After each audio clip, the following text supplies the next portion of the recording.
Sudrajat, 49, pedagang es gabus asal Bojonggede, Kabupaten Bogor, akhirnya memilih jalan damai setelah menjadi korban dugaan penganiayaan aparat.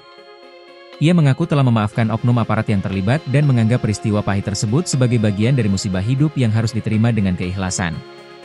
Keputusan itu diambil setelah Sudrajat bertemu langsung dengan aparat kepolisian dan TNI di sebuah musyalah pada Selasa, 27 Januari 2026, tengah malam. Dalam pertemuan tersebut, suasana haru mewarnai proses perdamaian yang terjadi. "Sudah baikan, damai," ucap Sudrajat usai pertemuan tersebut. Dalam pertemuan itu, Babin Kamtibmas Aibtu Ihwan Mulyadi dan Babin Saserda Heri Purnomo secara langsung menyampaikan permohonan maaf atas peristiwa yang terjadi. Momen tersebut terekam dalam video yang diterima Kompas.com, memperlihatkan Ihwan dan Heri mencium tangan serta memeluk Sudrajat sebagai simbol penyesalan dan itikat baik.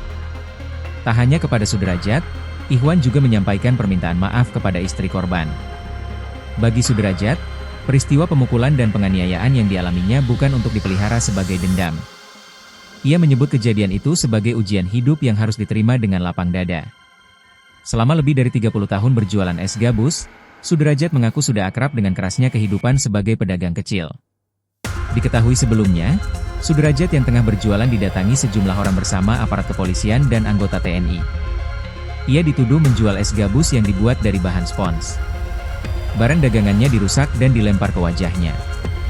Ia juga mengaku dipukul menggunakan benda menyerupai rotan ke bahu kanan serta ditendang menggunakan sepatu bot hingga terpental.